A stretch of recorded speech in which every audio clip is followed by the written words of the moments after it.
Hits. We are live. Welcome everybody here from Porto, Portugal to the world. Thank you very much for taking your time and being here with me today. Today the talk it will be with me alone. Last Wednesday we had the pleasure and the honor to listen to Paula history and background and journey, everything that she made to be able to follow and pursue her dreams. And today it will be on my side. So as you are arriving, please write down on the comments from where you are listening me. Let's see which countries are here represented. And thank you very much for being here. So really fast, my name is Ricardo Souza. I'm born and raised in Porto, Portugal. I born at the year of 84. Hello, Nea. 1984, it was the year. Oops, it seems here the internet is a problem. I think now it's good again. And I born here in Porto, Portugal. So any kind of relation to Latin America or Africa directly, at least during this life. But I was raised seeing my, hello to Greece, seeing my parents dancing. So they never had a dance training. They were just passionate. Hello to India. They were just passionate about dance. And it was quite common to have during the weekends at our home gatherings where my family was there, friends of my parents, and they play some music and they dance like rock and roll, cha-cha-cha. So mainly music that were common to happen on ballrooms here in Portugal, organized by Olagua Paiman, by the firemen places. So like popular parties that were very, very common in times that there were not nightclubs. So at that time, nightclubs were not so active, and you didn't have so much access to it. So my father, he was on his youth, traveling from ballroom to be able to learn by watching the elders dancing and then to try to implement in an autodidactic way. So he never, hello Dorota, he never learned how to dance in a dance school. His learning was just by seeing others, the tango, boleros, cha-cha-cha, music like Gypsy Kings. Hello, Alison, how are you, my dear? Big kiss to the UK. So he always was passionate about dance. So I was growing, seeing that happening, and dancing with my parents, also like dancing on the feet and learning like the foundations that they were used to do. So in somehow I was introduced to this passion in a very young age.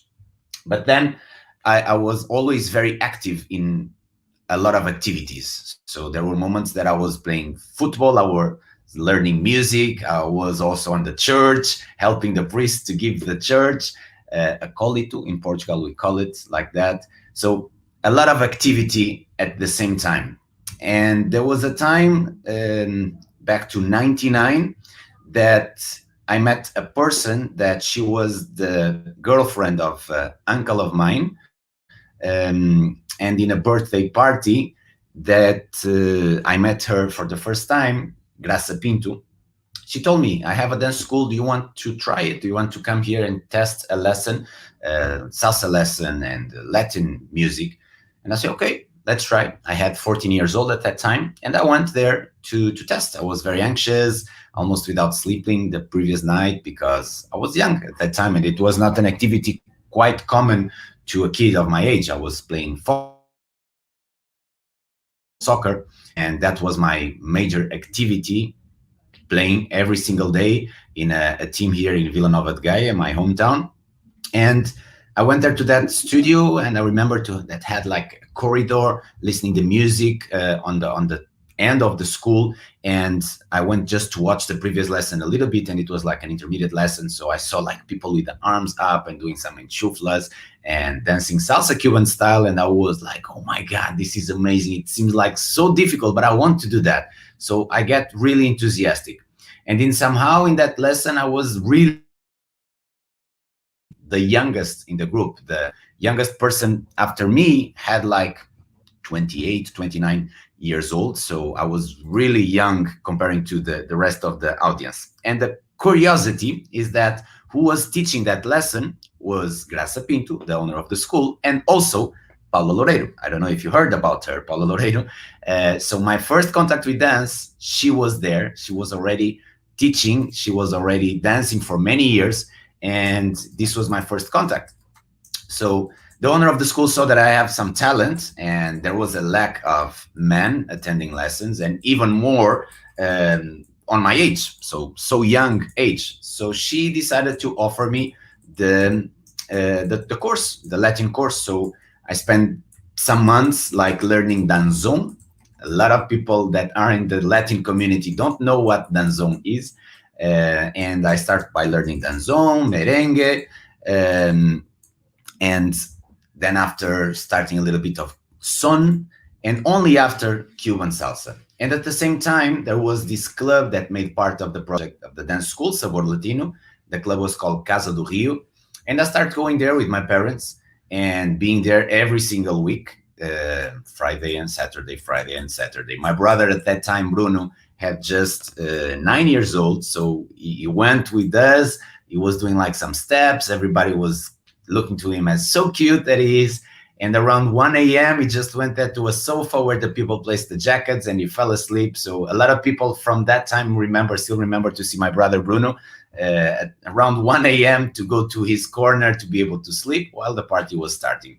And at that time here in Porto, the dance community, the Latin community was really small. It was really a small community where everybody know each other, and the place where usually we were going out to have fun and to dance. It was really, really, really small. But since that time that I had this enthusiasm to be there as much as I can. For me, if the people want to see me happy, it would be inside of this environment, including if I had a lesson at a Saturday at 4 p.m., I would arrive there like at 2 p.m. to be able just to watch the other lessons and see people getting in and out, listening to music, watch those that are there for a long time. And then I finish my lesson. I ask my parents to stay there to keep watching the other lessons. So I get really passionate about that. And then I received an invitation in 2000, 1 year after, to be part of the dance company, Sabor Latino dance company. So I went to a rehearsal. Ernesto Acosta, my first master on dance, he was leading the dance company together with Graça Pinto. And I learned my first choreography in 2000, a son from Compay Segundo called Chan Chan. It's like a classic. And this was my first choreography with a white costume, with the white shoes, with the hat, like dancing really strange. But this was my beginning. And I started dancing with a girl called Sandra Julio. And then immediately it happened the opportunity to start dancing with Paula, because Paula never had a regular partner, because Portuguese guys that were there at that dance company were always small. So Paula was like filling some holes. When somebody missed, she was there to substitute. She knew the choreographies of all the choreographies, and she was like filling the spots that were missing and doing some solos and some shows only for girls. So it was quite interesting, this beginning, and I'm very thankful for having this opportunity to start in Sabor Latino, because we didn't start like with directly deep on salsa, but I had the opportunity to have contact and connection with other things that most of the people that start nowadays, and even in that time, didn't have that opportunity, because we were able to do shows on theaters. So this kind of training to myself to understand how it's the things that make part of being inside of a theater, all the rules and small things like you cannot do noise, if you pass in the back, you cannot move the curtains and stuff like that, that a lot of people don't have that opportunity. And constructing shows that have 1 hour length, not just 2 or 3 minutes piece, to be able to perform in a festival. So, and going into also acting and performing not only dance, but in some moments, including to be able to improvise on the stage, something that had guidelines, but were not like completely choreographed. So this kind of thing gave to me personally an amazing background to be able to arrive to the place that I am nowadays as an artist, as a choreographer.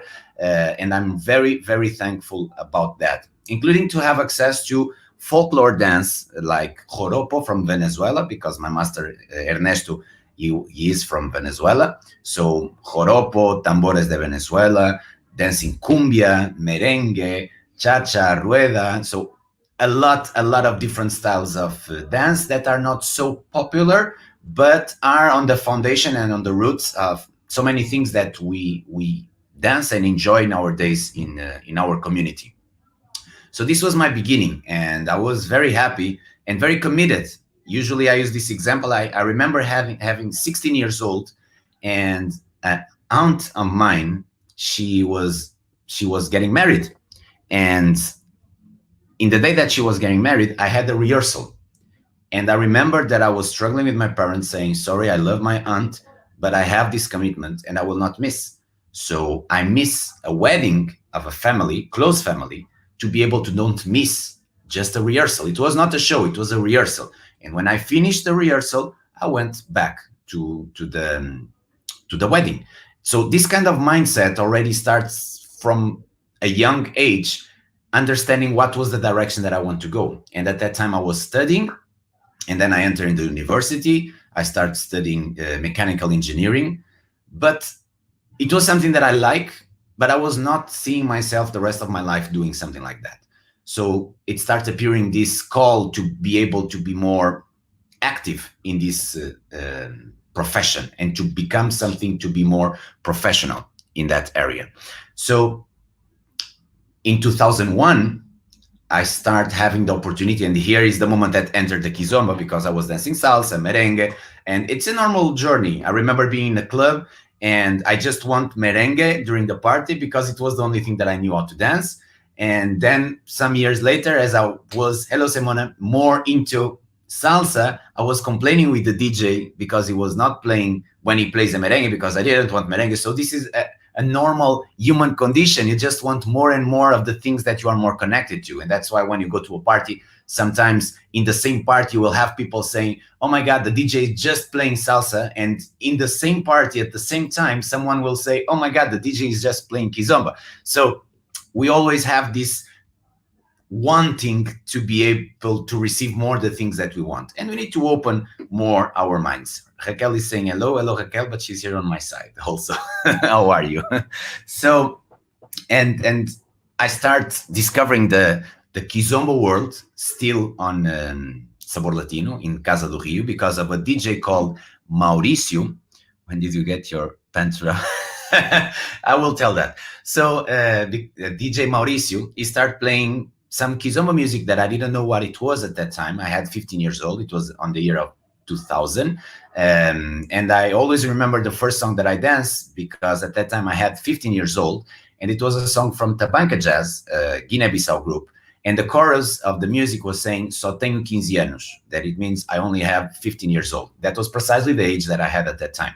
So I connect immediately with the music, but I didn't know how to dance. So my first kizomba dancing was like a bad bachata. 1, 2, 3, hip hop. 1, 2, 3, hip hop. Really, really bad. But I was so in love with that sonority that I started researching.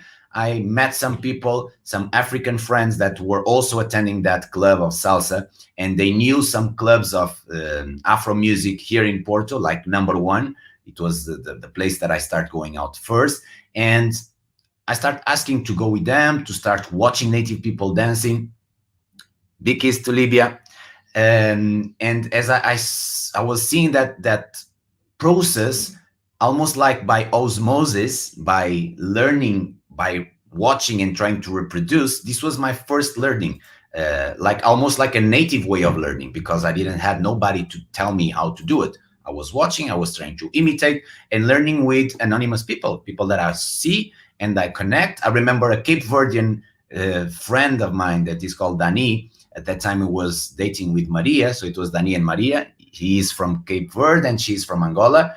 And they were like attending the salsa club, but also going to the African clubs. And I remember that I loved the way that they dance and they move. So they were maybe my first reference. And also my friend from Guinea-Bissau, Naba. Hello, Anania. Alex, that was also somebody that I was starting to imitate the first Kuduro moves, also the Tarashing, how he was moving, trying to look to him and trying to reproduce. And this was basically the process, and including my first experience in not a kizomba club, an African club, because nowadays when we think about a kizomba party, it is almost 100% kizomba. But at that time, the African clubs, and in a lot of places still nowadays, Afro clubs, they play all kind of music. They play house music, Brazilian music, hip hop, R&B, and also kizomba, samba, funana, kuduro, afro house. So they play everything. But mainly after 4 a.m., it's the moment that till 6 or 7, till the time of closing, they play mainly kizomba music and samba music, and to break down, and tarraxinha music to break down the energy of the party. So I was going to the salsa club. They had a little bit of kizomba, but mainly it was a Latin club till 4 a.m. And after 4 a.m., I was going to the African club till 6 a.m. And that was the time, because we have here Albert asking, when did you get your pants rubbed? That was the time that I was destroying all my pants because it was too much rubbing, only dancing, full of respect. But I was telling you that my first experience in African club, it was so bad, so embarrassing, because I was, if not the only, I was one of the few white person inside of that club. It was mainly African people from different PALOP countries.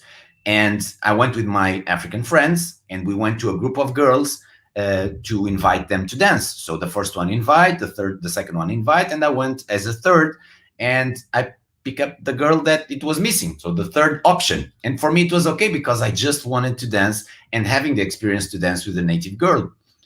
And I invited her to dance with my best smile, being used to be in a Latin environment where you dance with everybody, even if you don't know it and you never danced before, you just invite and everybody dance. Being in an African club, the ethics and the etiquette, it's completely different from a school, a dance school environment. So I give my best smile. I gave my hand and asked, do you want to dance with me? And she looked to me like up and down, and just say no and look to the other side. And I say, oh my God, what I have the problem? Am I smelling or something like that? And then after they told me, you know, that if they see here a white guy, almost for sure, he don't know how to dance. And he just want to rub in that way, because you can rub also in a dancing and respectful way. And exactly, Dorota. So I started attending the club week after week, but bringing some friends, girlfriends also, to be able to dance, because I wanted to dance.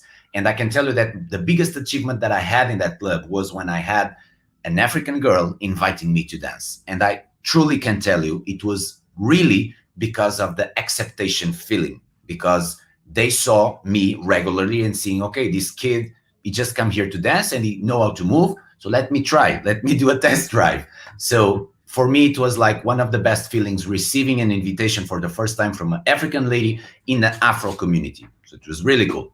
Long story short, the time started passing, arrived the year of 2005, and I was starting to get more known in the community, also being a more responsible presence, including in the dance studios of Latino. As I started teaching, my first lesson I had as a teacher, it was in 2001. When after meeting Pechu, it's important to talk about Pechu. Pechu is my first master of Kizomba, because he came to Porto and he teach the first Kizomba workshop here in Porto, and we got in connection. The owner of the school, Graça Pinto, she had like an amazing eye and smell to understand things that can work in the future, talking about industry and in terms of economy. So she asked me, and she saw that I was very enthusiastic with Kizomba. Do you want to try to do something here in the school with Kizomba? And I said, of course, let's try. So she sent me to Lisbon to be able to spend a weekend with Pechu. And I think I was, if not the first, one of the first teachers training that he had just with me. So at his home, sleeping at his home, eating his food, listening his stories, drinking his wine, a lot of wine. Oh my God, that weekend. Going to some parties, attending some lessons. And the most important was the documents that he shared with me, his handwriting from the beginning of his methodology. And I was able to copy that and to receive that to me to start studying. So the beginning of ALC methodology have as a foundation Pechu's methodology. Of course, if you look to one and look to other, they are completely different. But the foundation is there, including some of the names that we use come from Pechu, like Cavallino, the basic one, side basic, basic three, Saida. So it's important to don't forget from where we come to be able to know where to go. And Pechu, it's like family to me. and I love him, and we talk as much as we can, and we bring him to our events. He take us there. We every time we go to Lisbon, we try to be together. So it's important to give this reference. So my first group of students back to 2001 precisely, I just had 6 students, and including Olga, one of my first students, she didn't want that the class of students finish because it was not profitable for the school. So she was paying like 2 months in advance to the school in order that they will not close that school. And including at that time some of other co-workers, mainly salsa teachers and Latin dance teachers, they were saying, "Oh, but this of the kizomba, it's not something that will work in a dance studio. So it's so simple, it's so basic, it's so easy. You just learn in a club and you just move." And most of them nowadays, they are also teaching kizomba. So how the things are complicated. That's why we should not throw rocks to the air, because sometimes it can drop in our head. But it was a lot of commitment once again. I was hanging with my students, my first 6, like I was his father and they were my kids, asking them to come to the parties with me, bringing the CDs to ask the DJ to play, asking them every time a kizomba play, no matter what you are doing, you just go to the dance floor in order that the DJ keep playing, and asking also the owner of the school to give the opportunity to do some free lessons to be able to present this dance to the people. Of course, more things allow it the community to start growing, like television, TV shows. So a lot of things, but we are not here to talk about that. So moving on, 2005, our master Ernesto Costa, one of the owners of Savolatino, decided to leave the project Savolatino, and we also thought that, okay, this doesn't make sense to us no longer. So we decided to go out and create Afro-Latin Connection. So Afro-Latin Connection, born in 2005. And I will stop here the story about from this point of 2005 forward, because next Saturday I will be with Paula, and we will do at 11:57 the live, where we'll tell about the Afro-Latin Connection story. So the ALC, the story of Paula and Ricardo, how we went to Puerto Rico and we lost our luggage and we didn't have money to eat at the same time that we were opening our first space as the biggest club in Portugal associated to a dance studio in a warehouse in an industrial area where all the major house clubs were located. And when it happens, the turnover in Portugal, that the Latin community or the Afro-Latin dances as a school passes from a small community to start growing to something really huge. And we will be very pleased to share this story with you. So just as a short note also about my personal history, it's something that I feel blessed to having this opportunity. I feel blessed to have the opportunity to start something that was not yet done. So we are from the time that you would not find kizomba elsewhere. A lot of people know us mainly because of kizomba, but we still work hard in salsa and Latin rhythms. We have our school here now in Portugal. It's our dream. We were able to materialize our dream. It's a building with 3 floors, with 1,000 square meters, with our own stage, with our own club, with 5 studios, where we have lessons from kids of 3 years old till grown-up people. Pre-COVID, we had 2 schools. There was a time that we had 3 schools, more than 1,000 students, touching a lot of people's lives, creating projects, international projects where we can connect people, like the hug dance, and being able to perform on stage with 150 people on the same stage from different countries. So the ALC Hug Dance Project, and all of this like brings our heart full of love. And looking back, we are proud of what we made. And I am blessed also and lucky by the family support that I have. And I need to talk about this here because, of course, alone you can do stuff, but to get consistent and to get far away, you need to have support, because alone you can go faster, but together you go much far away. So having the support of my parents, also believing that I will quit the university because this is what I want to my life, and to become an entrepreneur, and to open my own place and put my neck on the spot of being cutted, and to do something that it was not done before yet, at least in this way, opening a door to a new industry where so many come after to be able to create their life as a profession also. So this is also because my parents allow it. In contrary as Paula, that she didn't have this luck, she need to go out. It was possible for her, but it takes more from her, and the effort, and the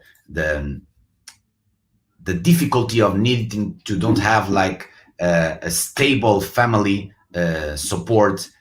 It's tough. So I was blessed by having this kind of support, and also because my parents, they saw that I was committed to do it like for my life, and they saw that, so that's why they also support. I know that for my father, uh, it's like a small like stone on the shoe that I didn't complete my university, but I know that he's proud also by the accomplishments that I was able to do together with all the team. And when you do the things for the right reasons, you also attract the proper people to be with you. And nowadays we have an amazing team that are committed to make the difference and to follow our mission, because we have a mission since the day one of what we are doing, that is to change people's life and teach people how to live through the dance. And we truly believe that this is possible and makes the difference because we are a result. And to create a kind of army worldwide that have this kind of mindset to touch so positively the people's life. That's why we created the teachers training program, in a way that we can share this mindset, this philosophy, more than the techniques of teaching, of pedagogy, of communication that we develop, and they work, and we know that they work by the results with our students and by the result of other teachers that study with us and apply with their students. It's much more than that. It's this way of thinking, the mindset, the responsibility of being a teacher, how much you can influence in a community to make the difference to the rest of the world. So having this possibility to touch people that will touch other people by consequence, it's something that it's like our legacy. It's something that we want to do. That's why we didn't start also as Paula and Ricardo. We start as Afro-Latin Connection, because we wanted to create a brand that represents standards that will stay through the time, something much bigger than us. So this altruistic way of looking to life is something that it's an heritage also from my parents, and mainly from my father. And I hope that more people will be able to be connected to dance, because it's a life-changing moment. Alison is here. Lovely to hear your story. Some luck, but mostly hard work and dedication. The dance community is lucky to have you and Paula. Thank you so much, my dear. And it's always a pleasure to have you around.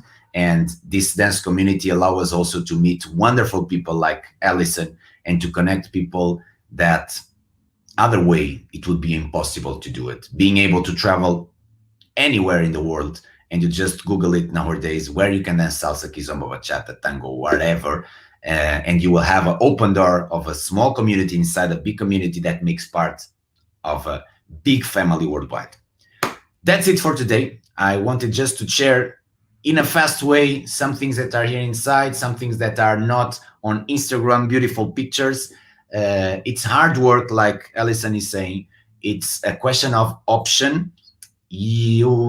When you enter in this mood, you need to decide and to be happy with the decisions that you do, and to don't regret. You need to assume what you are doing. So if I have the opportunity to travel to a festival, to teach a lesson, to do a show, in comparison of going to the cinema, and if I will not go to the cinema to do this, I will not be sad and I will not be complaining, because this is my life. This is something that I choose and something that I love. It's not only passionate. Somebody told me this, and it's quite interesting. I don't know if I listen on the podcast, but passion, it's something that is like burning, but also finish fast.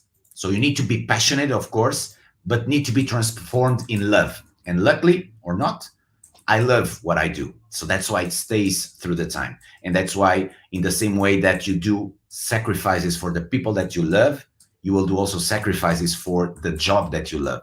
Mainly when you know that this will influence so positively so many people. And in our days, in a pandemic situation that we are returning to the real life, dance instructors, my dear friends, you have a big responsibility in your hands, because people are needing us, and we need to have understanding of what is happening around in order that we can give the proper support. It's not only teach how to move culito, okay? It's not teaching left, right. This is a part, and this is a tool to be able to change people's life. And now they are in need, because a lot of mental diseases and depressions happened during this last year, okay? We have here also Mary, just to finish, saying, não escrevo muito bem em inglês, parabéns aos dois por essa força e energia linda que possuem e transparece nas vossas performances. Mil bênçãos para vocês e êxitos mil. Muito obrigado, Mary. Um beijinho muito grande. That's it. I will prepare my lesson. Oh, Mestre Pechu entrou agora. Já falei de ti, mano velho. My big master, my big friend, Mestre Pechu, just entered now. Deve estar com a orelha a ferver, porque eu já falei de ti, mano velho. E por hoje já terminou. Depois vês o review que fica aqui publicado. So, that's it. Saturday, you can listen the story from 2005 to today, from the moment that me and Paula started teaching in a rented studio in a gym, till the moment that we materialize our big dream in the Mais, the company that we have, together with Mushima, ALC Dance Studios, traveling the world, the KTT, so sharing like more in deep all this process. Muito obrigado, mano velho. Espero que estejas bem. Thank you very much for all of you that are here around. This will be also available to after rewatch. If you know somebody that would like to listen to this, just tag it and share it. Okay? Beijinho, beijinho. Thank you very much.